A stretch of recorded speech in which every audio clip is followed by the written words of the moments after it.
Right, welcome back to the Life and Balance podcast. Leo, it's a very good day. We have, for the very first time, we have a guest.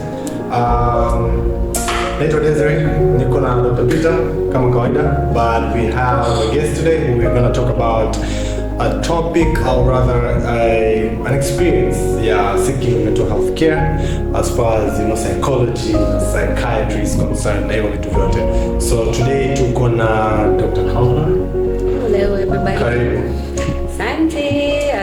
It's good to have you. Thank you so much. And we hope to have a very good discussion that it has shed a good light. Hopefully and effective. As far as mental health is concerned. Before we jump straight, Peter tupe maneno mawaidha kidogo. I'm happy to be here, another session, and as you said, first time we have a guest. Yeah.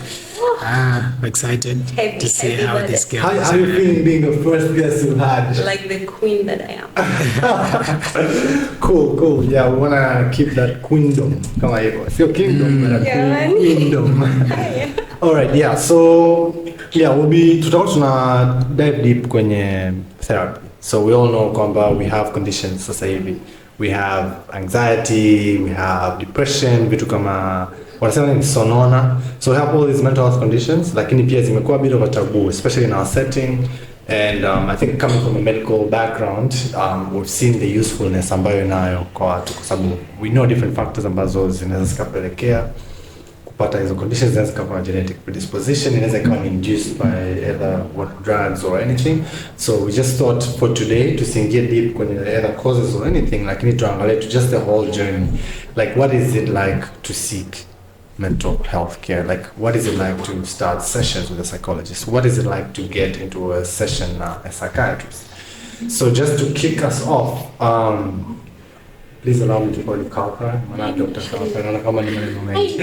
All right. So maybe if you could share your journey with seeking mental health care in terms of like what prompted you, how do you start, all that stuff. Yeah. Okay, so hi again everybody. A couple of years ago, maybe this would have been tough to talk about, but right now, well, it's not really an issue for me. So when I was doing my internship, I was overwhelmed. I mean, towards the end of my internship, I was overworked. I experienced burnout. I was stressed about the future. I had my thesis. I had so many things in play. So I came to experience a certain way of feeling some stuff. For me, I was later diagnosed with something called anxiety, like clinical anxiety. How was it? I was consistently anxious, worried throughout the day. I lose functionality. I can't sleep well. I become super irritable. I was always angry. I was always worried. I was always ready to cry and just super fragility. And I was just ready to explode and always awaiting something bad to happen. Yani, you're constantly thinking of something bad's going to happen. What's next? Whatever. Everything that I came to experience was as a result of the stuff I was going through, the position I was in, the work, the stress, whatever. So I think I had a great support system, like great from my family, immediate family, to my friends. So I think my friends noticed this trend of like, I'm super irritable, very fragile, that hyper needy sense. So my friends kept on recommending like, why don't you, because let me be honest with you, all my mates at that point of time, all of them were either already seeing psychologists or on treatment on the psychiatrist at that time. All my mates. I was the only one who was like, no, I'm fine. So there was a time that I remember I was doing some official work for my thesis. Well, there's a friend of mine, a medical doctor. He was helping me do stuff, and I'm forever grateful for him. Way before that, going back to way before that happened actually. My best friend was already going to see a psychologist, a therapist. So we should know the difference between psychologists and psychiatrists. Psychologist is normally a therapist, someone you talk to, you go, you sit, and that's how you seek therapy. A psychiatrist is somebody who can prescribe medicine to you on top of other things. So my best friend was going to a therapist, a psychologist already.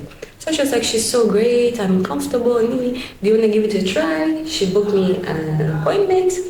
I went there, my friend was already in session, she came out, she introduced me to her, I went in. That was my first time. First time going in, I was thinking, this woman, it was a woman, I'm not gonna say anything to her. Yeah. But that first session, like I cried while I was talking to her. I nimelia, nimeongea naye, and I felt comfortable. And that's how it started for me. Now, like, how was it the first, like, the crying part?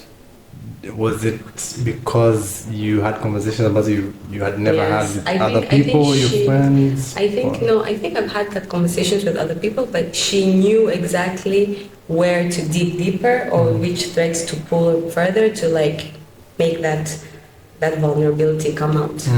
So that's how it started. Tukaanza kuongea, we had our session and then follow-up sessions after that. It was fine. I was enjoying it. It was good. It really helped me. It opened up.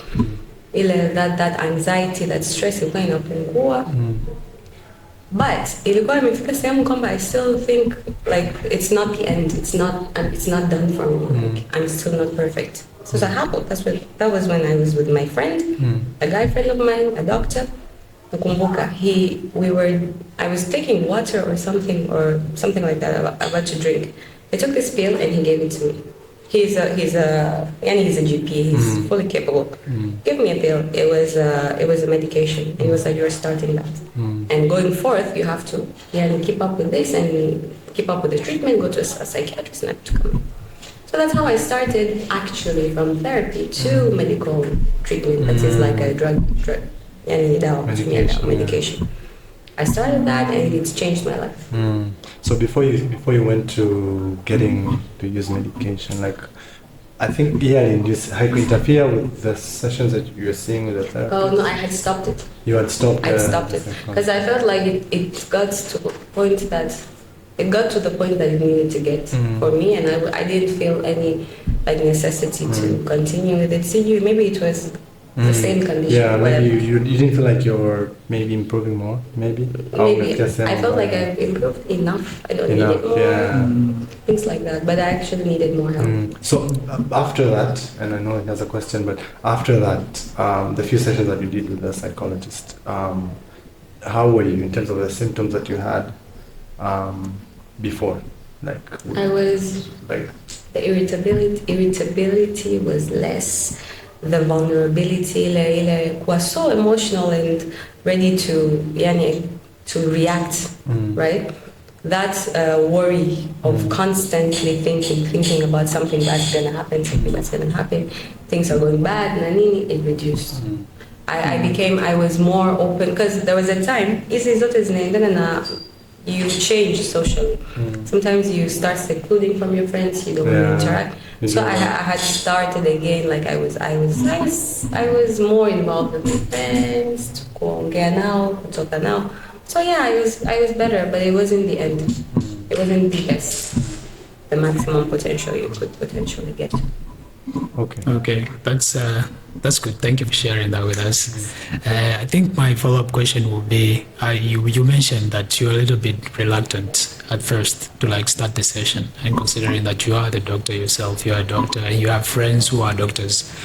What do you think were the biggest hindering factors? Like, what are things that were really keeping you from actually seeking professional help? Because I'm sure you understood your symptoms, and at some point you thought that I might be going through a mental issue that needs a professional help. What was hindering you? Okay, so this is actually a really good question. I knew what I was going through, but I kept somehow internally rejecting it. But I had this huge mental block towards using potentially medication. So when my friend told me, let's go to a therapist, let's talk to a therapist, I was fine with that. As long as it went to that, I was okay. But mentally, when it comes to my personal use, I had this guard up against potential medication use. Whereas to other people, I was always recommending it to friends, family, watubaki. I was always supportive. But me, I was just scared about this one step. I felt like, it's it's gonna change something. It's gonna cause some major, I don't know what, that I couldn't explain. Maybe dependence was it? No, not a like a proper reason. Yani siwezi kusema reason exactly, but I just kept thinking that that's a red line that I can't cross. So probably when you have the mental illness or a mental issue, the disease itself or the condition itself hinder you from getting help. Mostly. Because they say the first step towards treatment in mental related issues is acceptance. True. Like that's the first step. I remember when I used to be an intern, we were seeing people who come, like you could do everything as a clinician perfectly, but if the first step is not that acceptance, yule mtu akubali kwamba mimi naumwa, mimi nataka nipone, nataka nifanye mambo inisaidie nisogee mbele, hamna kitu kinachoendelea. I think that's a very good word, acceptance. I've always thought of it in a way that insight is the biggest, like the cornerstone of any person who is going through mental issues to actually seeking and starting treatment or seeking professional help. But I think insight and acceptance are a little bit different, because we know that healthcare professionals are the biggest pool of mental illness societies, patients. Most of the patients or most of the people who need help are medical doctors or medical practitioners. We have an insight of that. Like I remember talking to my friends a couple of times and saying, I go through this emotional or not really emotional, but this mental turbulence every now and again. But I think one of the things that helps me is the fact that I'm a medical practitioner and I understand what's going on. So sometimes I'm like, I'm just stressed, I'm just overwhelmed, I'm burnt out. So I get it. It doesn't freak me out like, what is wrong with me? So I think I have an insight of that, but maybe I lack acceptance to actually help me take that next step of actually seeking professional help and actually getting the solution to the problem. So I think acceptance is really a big word here. It's really funny, especially sasa kama medical practitioners wenye we know, we studied, lakini I think we're the ones that probably need the most. Kama tunavyoongea kwa mfano like in companies, you talk about wellness, employee wellness, and doctors are the ones that are going to companies to provide wellness services, lakini statistically doctors and people in the medical field don't know, because I think now there's an industry ambayo iko leading and then medical is the second. So it's actually ironic to just... It's crazy, but what do you think personally? Like, what's your opinion? Why do you think it's like that? I think the nature of our work and the environment that most medical professions have to deal with throughout their career. No, I don't mean what's the triggers. Because we know the triggers. Fatigue, burnout, overwhelming work situations, bad pay. What I mean is, why do you think medical people, medical personnel, knowing what they're going through, they are resistant? Maybe that's acceptance again. I think that's a big thing. That's why it stood up in your first statement, acceptance. I think most of us have the insight that we need help, and as much as ego can come to play there in terms of I'm a doctor, I don't help, my reputation and all that. Accepting that, because when you think of it, and the way we talk about mental health as a healthcare professional mostly, we don't talk about it as a problem that handicaps a person. So I don't see how, if you see it like that, your ego will come to play and hinder you from seeking help. So I think it's more of accepting that, as much as it is a condition that everybody go through, I am going through it, and at this point I need to seek external help from just the way I'm canceling myself in my head. I think, that's very interesting, and I think this is something about maybe work up to sisi wote in the medical field, and anyone who is in the medical field amasikiliza. But I just wanted to take you back again. I think one of the things I picked from unaongelea your journey is having a good support system, which at least either would point you to that direction or to help you, kwa sababu, as you said, when you're mwanzoni, you'd never thought kwamba you'd be able to like have a conversation and like really talk with the therapist. And usually when inakuwa hivyo kwa vitu ambavyo they're not habitual to us, unahitaji a certain push, either kama ni majukumu fulani kupeleke na nini, so whenever it comes to that, I feel like that's one of the things. So I think the element, support, would you say that's I can sing about the support system. My mom, my dad, my sister, my brother, and my best friend. They're the OGs. Okay. Usually, they are the OGs because I had a great system of friends around the time I'm in this situation. Great system of friends, so loving. My mom and my dad, super understanding, super caring, and they weren't resistant. Which, by the way, considering our culture, how watu wengine wanaweza, they can be like, these things don't even exist. Exactly. Like, what are you even saying? Hivi vitu havipo. Au wengine wanaweza wakaongeza mambo mengine ya uchawi, mambo ya kimila, sijui mambo ya vitu vingi sana, just to deny what could potentially be real. So that didn't exist for me. My mom, my dad, my sister, and my brother, my best friends, particularly 2 of them, and a couple of other guys. But generally, the support system I had around me were loving. And I think that something that helped me was me and my friends were all in the medical field. And they were all experiencing similar things, but they had already worked on themselves much earlier. All of them had been to therapy. All of them had been under psychiatrist consultations. Waliokuwa wanahitaji matibabu ya dawa, they were already on medications. So it was like we were on the same boat. Nobody was judging me. Nobody was being insensitive, whatever. Everyone wants to just take care of you, especially when you're at that most vulnerable state. Take care of you, give you space, help you, lift you up. Besides my family, literally, like I'm. So that poses a big question. Kama ulivyosema our culture, kwa sababu we're grateful kwamba you had a good support system in your family. Like what would you tell somebody who does not have that support system? How like grow up in a family that doesn't believe that? How they could have good reasons why they don't believe it, like at least on a deny to put the first step, because eventually maybe that's 100% anapata solution, like it's like denying them of professional help. So what would you say to somebody that I believe kila mtu, if you come from a family that's not aware of these situations, it's very possible, right? You have someone in your corner, a teacher, a colleague, a classmate, a cousin, anyone, somebody who you trust. Unajisikia you're not feeling well, you feel like you've reached a level that I'm not myself. Speak out to anyone who you seriously trust. Someone who not only trusts, someone who's sympathetic with you. Because if somebody is sympathetic with you, they will take actions in one way or another that would lead you to get some kind of help. Whatever kind of help. So I think that's a starting point. It can also be in another way. You take the way that you know is right. Like, as in the society we live in, social media, kila kitu tunaelimisha watu sana, right? So if you're somebody who's on the side of more exposure, you know some kind of alarm signs, visit a GP. Go see a GP and be like, I've been experiencing ABCD. Nafanyaje? Then just be willing to listen. That's something. I mean, take initiative yourself, irregardless of anyone. If you feel taboo, if you feel like you can be stigmatized, you don't need to share your story or your journey with anyone initially. Do what you need to do to just take care of you. So that's what I would say.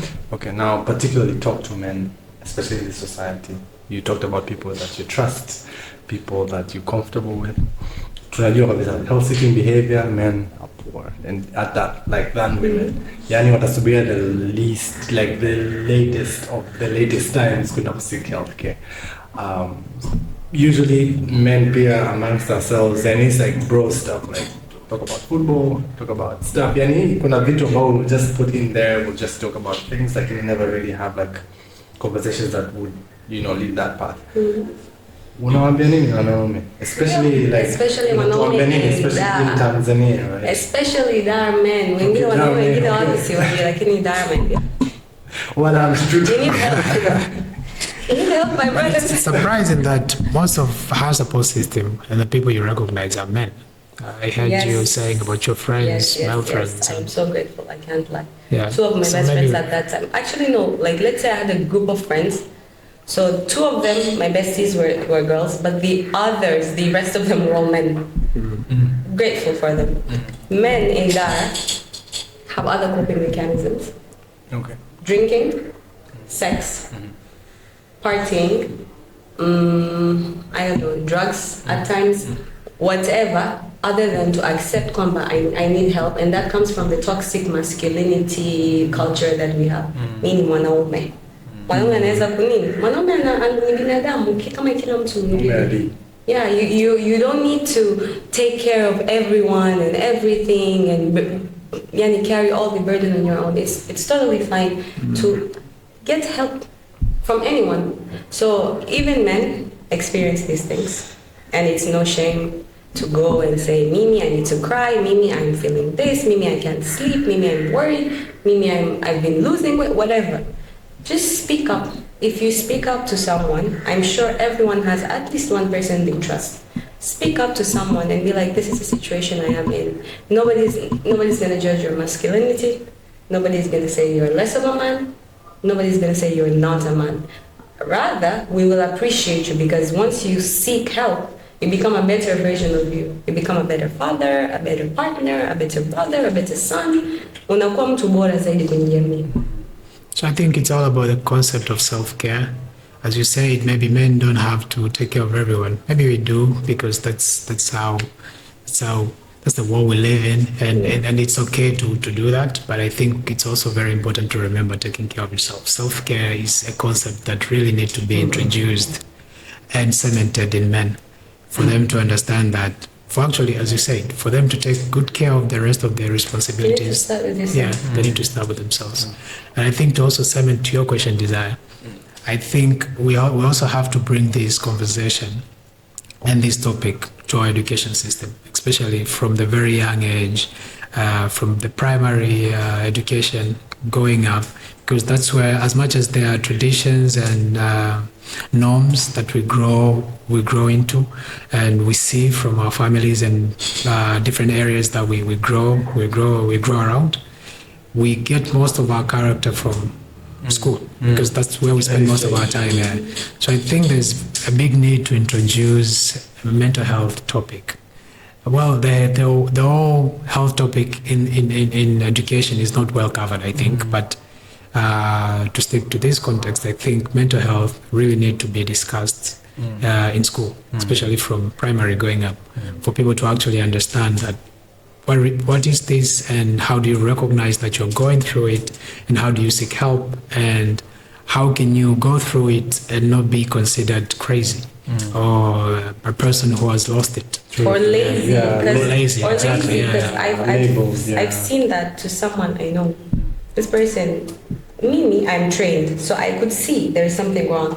But to the eyes of others, they were like, huyu mtoto jeuri, huyu mtoto is lazy, huyu mtoto ana kiburi, huyu mtoto ndo alivyo. But I could see the signs, and I was right. I acted on it, I helped that person seeked help and gained their functionality. Lakini wengine ndo wakawa wanampa hizo tag. Kiburi, sijui lazy, sijui nini, which is wrong. You know? It's true. I think we were talking to one of our colleagues at Medicare, one of the doctors. They were doing this session with one of the government schools, primary schools, and it was a session, it was like a meeting of students and parents and teachers, and they were discussing the poor performance and the poor discipline of the students in general. And the doctor couldn't help but notice there was a lot to be done in terms of awareness, in terms of mental health, because what she realized, most of the issues that the kids were going through were mental situations. Because of maybe hardship at home, hardship at school, coping with the rest of the kids at school, and that is what is actually triggering and fueling their behaviors, which consequently affect their studies. But the students were the parents and the teachers were focused on the same things, kwamba huyu ni mjeuri, huyu ana kiburi. Exactly what that's coming from. What's the cause? What's the root cause? And how do you understand that? Yeah. What could this be telling about this child or this person? Exactly. Okay, that's pretty interesting. I think also uko nasema hivyo, I remember then uko nasema in terms of men kujaribu kusikia in terms of talking to somebody. I think there's a lot of private. I think that's what we're seeing kwanza and foremost in terms of kama online care. I think it kind of tailors more kwa wanaume kwa sababu it becomes more confidential, more private. It provides that space ambayo, and I think we're going to talk about online therapy and maybe in person later, lakini when you talk about the challenges ambazo unazipitia and how the society has told or taught the man to be versus how the man is supposed to be a human. So yeah, we've seen a lot of advantage kwenye watu kutumia online services, especially kwenye kusikia ambayo inapa privacy confidentiality, but we'll talk about that. I want us to go back to the journey. I want to go back to sasa kwenye psychiatry na kuanza kutumia dawa. I think you had mentioned earlier the first pill you took was through a friend of yours who was a doctor, right? So did you have to go through a psychiatric consultation? But not consistently. So this is not something that's advisable to others, but you're supposed to be under, for the general population, it's good to be under a psychiatrist. Like, come on, once you were started on, before you even start the medication, we're completely monitored from A to Z. But I was under somebody who was like experienced in that field. So I trusted and I continued with that journey with him under his supervision. So for me it was, what were you asking? Yeah, so how was that, and how was that different to I was hesitant to start it because the first thing that popped up to my head when I was like, am I not going to gain weight? It was like, no. Because of the medication? Yeah, because I think something ambayo, the older generation of medications particularly, not the newer ones. One of the side effects is metabolic syndromes, right? So with gain weight, it messes up your markers, whatever.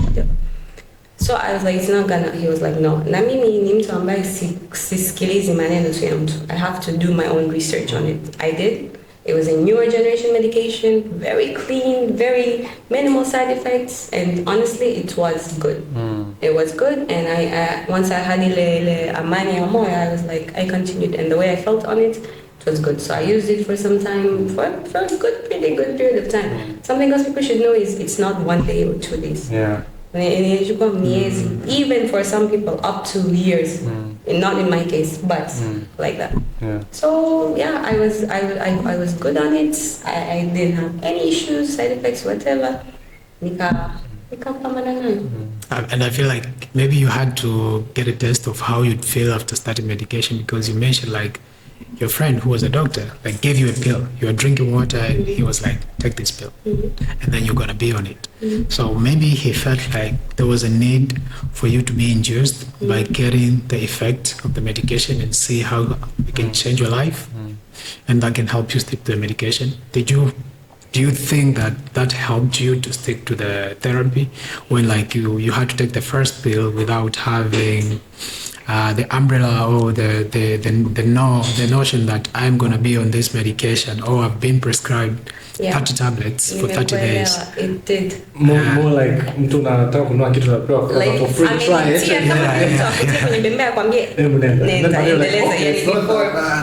Yes, it did. 100%. That's interesting. And the fact that I was somehow in a position of it's done. Yeah.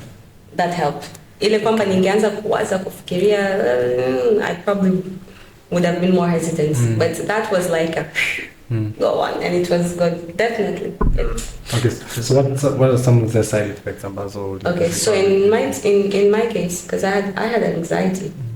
So once you start these medications, which is a group of medications called SSRIs, at the beginning, you experience, at the beginning 2 to 3 weeks, you experience things called a more severe version of anxiety.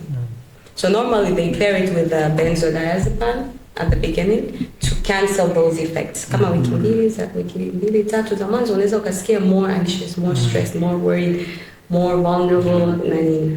at the beginning. Lakini so they pair it with a benzo. Benzo is like a no. But after that, unaanza kuregulate sasa. So maybe for me that was the only thing. Ile wikimbizi zamani everything was a bit more intense, the feelings, the emotions, but after that it was. How you had to take them like a day on a daily basis. And then depending on the every day. Also, that I think also highlights the need of continuity of care and having that person, a medical profession who observes. Yeah, who observes you, keep tabs of what's going on with you. Because again, some people would want to start the medication and see how that goes, maybe for a day or two. And if they feel better, then they can continue with it. Guys, if there's that effect of getting those spikes of symptoms for the first 2 weeks, you really need a professional who is very close to you to actually reassure you and make you understand better what is going on and tell you that it's going to get better over time. When I was an intern, speaking about this, I had a professor of psychiatry. Akasema, do you know what is the most curable disease? And he was like, it's psychiatric disease. All of them have the highest success rate. Yani unaweza kuwa una kisukari, lakini the success rate if you stick to the plan is not as well as psychiatric illnesses. Okay. But you need to know, you need to accept, you need to be followed up, and you need to keep sticking to the plan. So kama ni dawa, kama ni therapy, whatever, stick to the plan. That continuum of care that you said, that's the most important. And then it's unfortunate kwamba hata kwetu we kind of wait for it to be too late. Yani mpaka mtu sasa unaweza kupata the extreme symptoms. Hapo mwisho wanakubeba wanakwambia amelogo. Amelogo au ndo wanaanza kulabel vibaya like other mental health diseases or mental health conditions kama hivyo. So I think this is really good and really appreciate that you're sharing this. At least for anyone that's watching, at least as you kwamba I think when you can relate somebody that has done, and hopefully if somebody wants to talk to you, definitely. And I hope you're going to allow us to. Whoever was talking to me, honestly, to be honest, this because me and you were speaking about this before we decided to do this. I was like, oh, how am I gonna feel about making it too public? I don't care. Yeah. I'm not like I don't feel victimized. I don't feel anything. Rather, I feel good because I took care of myself. I took responsibility about myself. To be at the best possible form that I can be. Right. Instead of just covering it up, because I know everyone has issues, but at least I dealt with it. Yeah. So maybe back to the modality. I think you said it could take. It depends on people, right? It depends on the condition. It could take whether how many therapy or treatment. It could take a certain number of months or perhaps years. I think. But when did you stop your meds? I think I used it for over 6 months. 6 months and then. Over 6 months. Yeah. It was over 6 months. How was it after sasa kumaliza hiyo? I was scared. But once you finish it, nilikuwa naogopa. Nilikuwa nafikiria, now what? Am I like on that? Am I gonna feel good if I stop? Am I gonna relapse? Am I gonna start kuwa tena ile hali?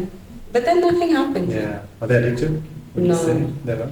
How was the journey in terms of stopping the medication? Did you? It was not a gradual stop. It was an abrupt stop. I was told to do it. So imefika muda, now you based on how I am, na nini, abrupt stop. Nikaisimamisha kabisa mara kwa mara.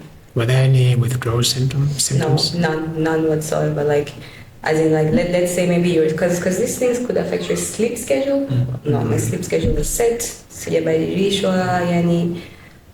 There were times that you deal with other things in life and you're worried that ikawa nini, lakini ni maisha. Maisha always has stress.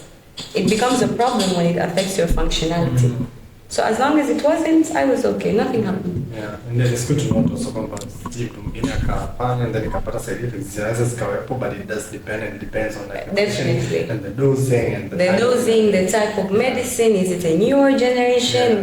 What class of drugs is it? Because you can tackle these issues with a vast group of drugs. And that's why the importance of intern when you said in terms of like the follow-up nzuri kwamba the journey. At least kama ikitokea, then you can just change. Yeah, exactly. Something that works for you. That works for you, so you don't give up. I think mental health. Go for it.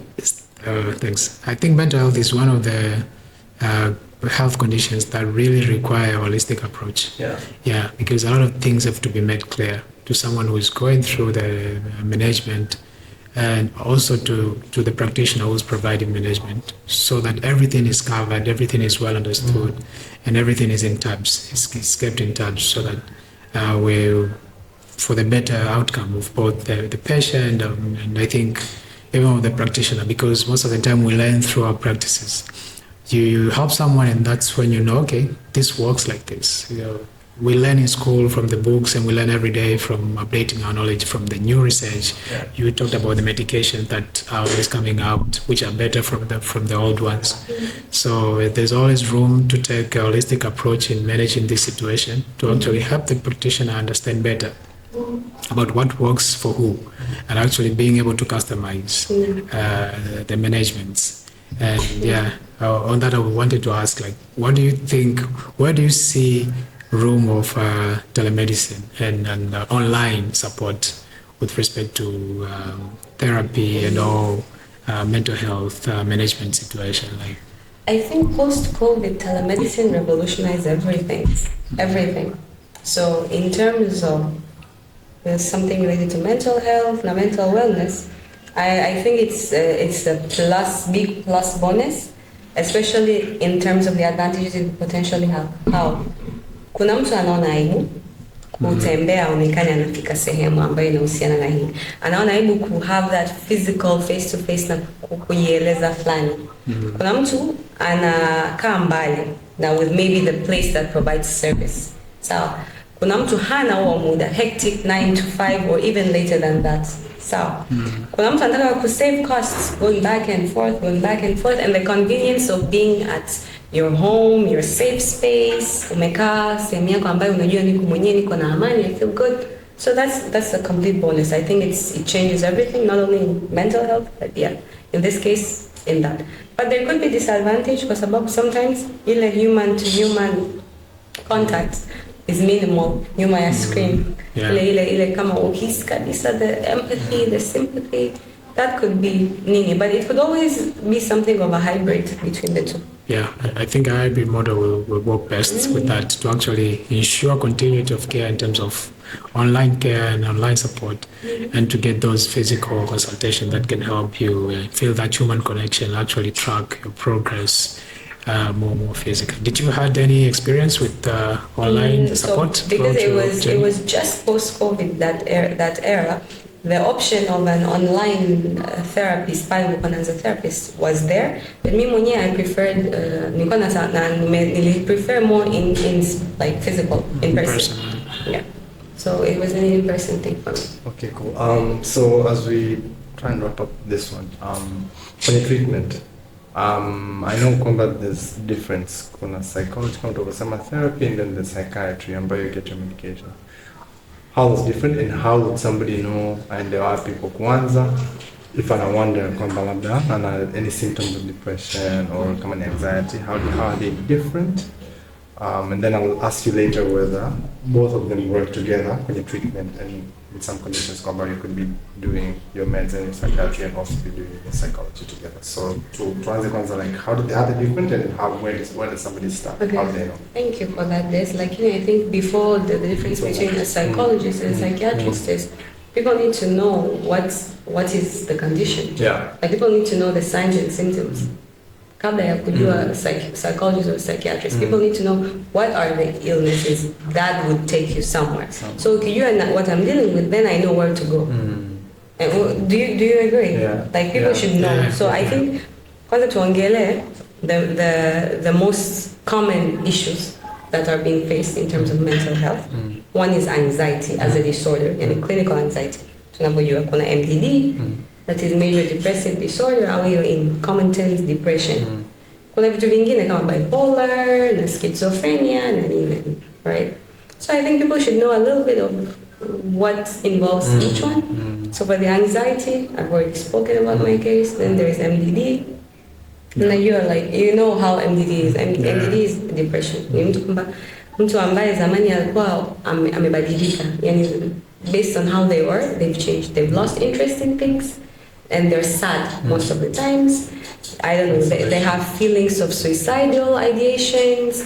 They lose interest in things they previously liked, they feel worthless, they have feelings of guilt, their sleep schedule changes, ima analala sana au halali kabisa. Then they have weight changes, ima they gain weight or they lose weight bila kubadilisha tabia ya mlo, yani voluntary kwa kutaka. That's MDD. So if you experience this for a period of 2 weeks and more, ujue kwamba kuna kitu hapa which is wrong. I think it's important to put into note there that it's not necessarily you have all the symptoms. You can have a couple of those symptoms. Normally, I think they say like 5 out of whatever.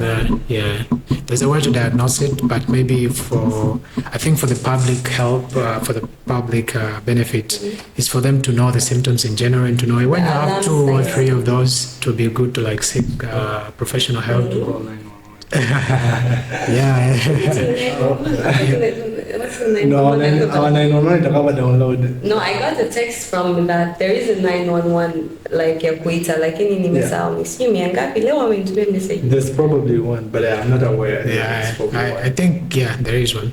Maybe 199 or something like that. It has a similar rhythm, close to 911. And I hope so kama tunaambia watu kwamba we're taking that for watu wapigie. I'm sure there's helplines ambazo you can do. Of course, like for us you can call, or in case you want to start exploring that out, talk to a GP kwanza before you know where you go, or you have the symptoms, you're like you're not sure, as you've said, proceed sasa. So kuna hiyo, that's MDD, that's major depressive disorder. Kuna vitu vingine which I think this is actually more common kwenye nchi yetu, which is schizophrenia, or at least it's on the rise. I know me and you will disagree on this fact, but I think it's on the rise based on the drug use ambayo pia tunaona, which is marijuana, like bangi. Recent studies, they say it has a strong association with schizophrenia. So what is schizophrenia? Ukisikia mtu wengine wanasema kwa chizi, sio chizi. Schizophrenia ni 2 things. You see things, you hear things. So ukikuwa mtu ambaye umekaa unaanza kusikia masauti ya ajabu with different commands, different types, you start hallucinations and you start hallucinating, seeing things, na vitu kama hivyo, it should be an alarm sign. And especially kama pia unatumia bangi na una history ya family illness. How bangi particularly? Particularly bangi. Okay. Yani, I haven't seen things associated. Is that the area that you guys disagree? With I want to hear more about that. I think we need to pull up a paper and have a follow-up episode. Just dive deeper into that. But I believe so. I haven't seen much data about cocaine, heroin, but it's been strongly associated in bangi. So especially if you have a suspicious family history. Come on, suspicious family history, it means you have a genetic predisposition. Na hii kitu ukatumia, afu ukaanza ku-experience symptoms za ajabu.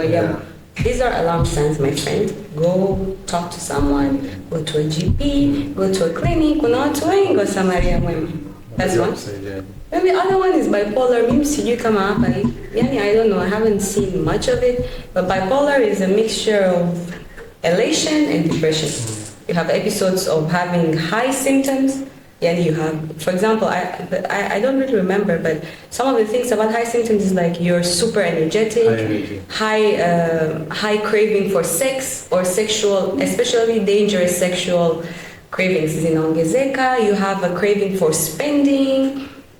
You feel like you're so powerful you don't need to sleep. Wanasema you become tireless. Yani utakuta umefanya ujalala siku mbili lakini you still feel like you're una nguvu. These ones alternate with symptoms of depression. Kwa hiyo unakuwa huko na huko na huko. So that's also an alarming sign. Whatever you feel, yani ukisikia vitu kama hivi, just good to know, to hear about them. Once you experience these things, talk to someone. Talk to anyone. Daktari, hata nenda hama kwenu, kokote, a clinic, anything. So starting from that, I think people, once they know this, then they should know if they should go to a psychologist or a psychiatrist. So psychologist inaishia na IST, ni mtu ambaye anaongea na wewe, either by cognitive behavior therapy au anakaa anaongea na wewe. It's about talking. It's a therapy session. Whereas a psychiatrist ni mtu ambaye ni medical doctor, kwa hiyo anaweza kukuprescribia dawa kabisa. So we didn't diagnosis kabisa. I think both of them can diagnose. Lakini mmoja ina necessitate medication. Yeah, but huyu anaweza kukupa hata dawa and do other things. So I think a psychologist can do the things, no, a psychiatrist can do the things a psychologist does. Yeah.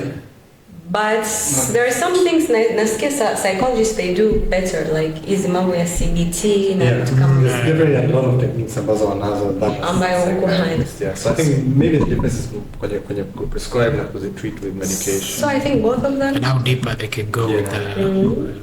It's more clinical. I think both of them.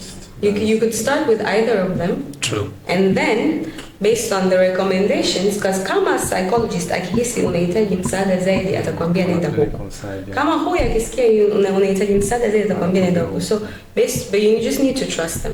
Yani usikue mtu wa kurukaruka. Stick to one person, trust them, whether it's your GP, yani general practitioner, whether it's your psychiatrist, psychologist, stick to them, stick to the plan. Okay, that's insightful, and I think this could be terms au specialties ambazo ni ngumu kidogo kwa watu wa kawaida kuelewa. So I think this just spikes kidogo to a flag in our minds, kujua tu kwamba okay, this happens, there's this person and nini. But usually, I think that's how the medical system is. Because at a GP, then you know where you need to go. But still, come on, so a GP you can start anywhere. Yeah, and it becomes easier. So. Anything else that you can add in terms of like some of the doubts that people would be having when you seek healthcare? Like, what would you tell them? Like anyone who has stigma or skia vitu ambavyo the kind of negative or want to take a step back in terms of they want to get help, but they feel that they probably need help. What would you say to encourage them? I would honestly say, sympathetically. Push yourself first. Yani ujijali mwenyewe. Usijali maneno ya mtu mwingine. Jijali mwenyewe kwa sababu wakati wewe hali yako sio nzuri, at the end of the day it's you and you and you versus the whole world. Yani hamna atakaye kusaidia to get out of that. Anaweza akakusaidia after you want to get out of that. So ile kwamba wewe constantly worried kwamba watu watanisema, nitaonekana sijui vipi, nitaonekana mtu wa ajabu. How watu wote yani they mean nothing in the bigger picture, because if you're not good, how kuangalia, yani they'll just be yani pointing to you as some non-functional person in the community. So I think the thing is prioritize yourself, your brother and sister, yourself. Yeah, I think that's why acceptance really stood up from the beginning of our conversation, because you really need to have that acceptance to actually be able to seek help. And that means you finding your ground of how to navigate through the whole thing. Like, how are people going to look at you? What do you think about that? How are you going to handle that? And if that's going to affect your functionality or your progress even in your career, because maybe your boss is going to look you different when you actually start tackling and taking your mental health into consideration, because they might be going through a stigma from their past and all that. So you have to find your ground, and that's what acceptance means. Not only accepting that I have a problem, someone can accept that I have a problem, I'm doomed. But I think acceptance here really means understanding you have this issue, it needs help, and how are you going to navigate through it? I think that's really important. You also did mention that you can even go in a different region. Yeah. I think that's very important, and that's a very good point, because we see that with patients with HIV. There are a lot of patients who will seek help, who their center for treatment or refill of their medication is a whole different a region or district. So they will always travel maybe once every 3 months, depending with their schedule, to go to a different region to get a medication, because they just don't want to be around, or they don't want to stand a chance of meeting with people who they know and them realizing that they have this problem. So I think going to that is also a very good tip. You can actually travel to a different place. You can go to a place where you're comfortable, you don't feel seen, and then get that help. And I think that's one of the things that actually informed us. Some of the therapists we have online on the Medicare application, therapists from like Kenya, we're getting providers ambao pia, kwa sababu I think there's a sense, I get that a lot also, and I did my research actually health behaviors among employees here in Dar es Salaam and Tanzania. And one of the things that really came out was like kuna issue ya kuangaliwa in a certain way. So if you're not able to be strong enough and like silence all the noise outside, people tend to want to go and seek care outside of some kwa mtu ambaye probably you combine na mazingira which for their own safety, which is actually nani. So I think that's what informed us in terms of us looking at, you know, providers that are probably not even Tanzanian, not based in there. So whatever works for anyone, that's what they should go for. So if you can travel. If you want to do it online, if you want somebody who's not Tanzanian, if you want a male or a female psychologist, whatever is comfortable for you. Do whatever it takes. For you. I have a question I want to ask twins. Yes. You don't need to be as frank as I was, but I want to ask you, like, all throughout these challenging, I don't know, school, medical years, like say, have you experienced any kind of similar symptoms? Sure. You have? Yeah, for sure. But you've never addressed it, right? Well, I think I do different ways because, you know, as part of my training, one of the things that I can treat is those like mental conditions and mental health issues. So and I usually sort of, I think, yeah. As a doctor, I don't think you can avoid that. Yeah. I don't think you can avoid that from picking what you eat from your breakfast or lunch or dinner, what you do. Yeah, you have it at your disposal. So I think it's a shame if you're a doctor and you don't treat yourself. You just need to be cautious. But you've experienced it. Yeah, I have, and I'm always. So it exists. This is what I want to say. It exists among the best, the very best of us. True. No, yeah, definitely. True. I mean, big time. True. Since med school, since hata kufanya like kazi baadaye. Yeah. So it's there. I'd say I used to sleep a lot. I think mpaka sasa hivi I just love sleeping. So hiyo ni kuipoteza. It's not a solution. So it's like come on, kama coping mechanisms. Yeah. But yeah, for sure it was there. And I think it's not a one-time thing. Like, since you went through it, not that I want to freak you out or anything, but since you went through it, there's a potential. I experienced similar things, but that's where other things in life comes through. Yeah. Your support system, the way you take care of yourself. I exercise. Yeah. I take care of myself. I make sure I do. I make sure I engage in healthy habits. I make sure I minimize the unhealthy habits. And naomba Mungu pia, Mungu simsahau na my family. Minimize it, not remove that. I think it's a paradox because you actually need those unhealthy habits every now and again. Sometimes some of them to actually complement and help your mental health. Like which one? Yeah, I think that's the best way to answer. I think to conclude, I think to ongelea maybe the cost and availability. I think tumeshaongelea some examples like kama sisi what you would get, for example, if you go into the Medicare app and have like, let's just talk about kidogo to overall like availability, psychiatrists in the country, in Dar es Salaam, whatever, psychologists, and how much that would cost on a range, so that from mtoto amenasikiza and wondering they might get that. I think you guys as like leading people in this would know better than me. Yeah, I think it's something that suffers in the conversation, even when we're building up to this podcast. And we did find out that it costs a little bit more to see a psychiatrist than it costs to see a psychologist in for one session. But over time, it might be a little bit more expensive or costful to get the help you need out of a psychologist, because you need to do like a couple of sessions. And for a psychiatry, might require maybe once a month or maybe once every other month. As well as compared to a psychologist, you might need to do that maybe every week, even a couple of times in a week. So yeah, but I think the most important thing is there's value in even one consultation. Yeah. I've talked to a lot of people who, like as you say, like mental health coaching and help is one of the things that is being introduced to workplace, especially in the corporate environment.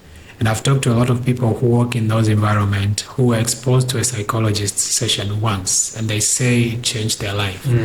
They remember that maybe that consultation was 3 years ago, but they took a lot of value, a lot of lessons that they employ in their day-to-day life, and they're different people from there on. So so just one consultation.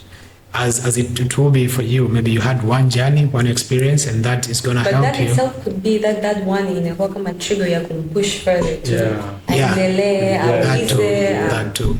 And maybe that also brings your question even to a more light in terms of the availability of these professions. Because out of those people I talk to, there are people who actually can afford to see a psychologist. Yeah. The cost is not much of an issue because I think the cost of seeing a psychologist and a psychiatry would range more or less around 100K. Yeah, to get like a good proper session. And that's very funny because we all know people who go out for a night out and they spend 10 times that 100K. Exactly. Right? And they need a psychologist, 10 times 100K, like some of the unhealthy dose of a small portion of it.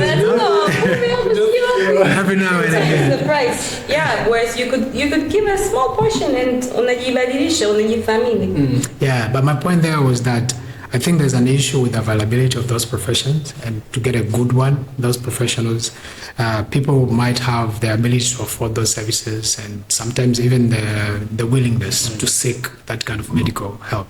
But to actually access those professionals and get that help has been challenging. I've been meeting a lot of people, a lot of friends who have had a session or feel like they need a session, but they're getting trouble to navigate around identifying the right person to talk to and the environment. How would that be convenient for them, and how would that have an impact on them in terms of if it has to be a continuous thing? I think one thing is you should trust your service provider. That's the biggest thing to me. So you're saying they should trust? Yeah, I think they should trust you. Yani they should, if somebody tells you, nimeenda kwa huyu sijui mwambie, trust that person. Trust. Because you can't jump ships. That's not good. Yeah. So ukiwaambia watu kama hivyo, muamini huyo mtu mmoja until a certain point, and then if you don't see fruits of it, then shift.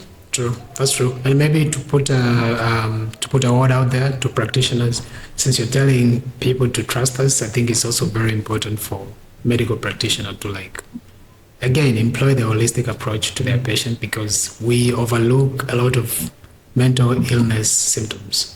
So someone will come to you, they have continuous headache, and from the first 5 seconds or minutes of talking to them, you already see they're going through maybe anxiety, they're going through a lot of breakdown, they're having a lot of mood swings and shifts of emotions even for the few minutes that you're staying with them, and it's obvious they're going through something mentally, and probably that is what is causing their physical symptoms. But most of practitioners, maybe I don't have clear data on this, but I do know most of us will tend to treat the physical symptoms. So prescribe paracetamol, pima hichi, pima kile. Yeah, so I think Sawa mama, it's important. Pana zezi, pana vizuri. Ukale machungwa, right? Sawa. I think tume cover ground vizuri. I'm not gonna ask you for any parting. Maybe 2 sentences? No, I'm just take care of take care of yourself. Okay. If you've been with us, I hope that's the first step for you to taking care of yourself every second till the end. Again, thank you so much, Dr. Kauthar. Thank you for sharing that. I think that's very powerful, and that's Sure thing. It's going to add value to whoever's listening to this episode. I hope so. In case you need a provider, you need to talk to her particularly and ask her more questions about the journey, or you need help to finding maybe a provider or psychologist, you can always reach out to us. We can reach out to her, or through the application you can just search for the providers that you want. When it's open, prices, and you can consult. If you want to talk to Dr. Peter kama amesema, trust him. Until next time. Thank you.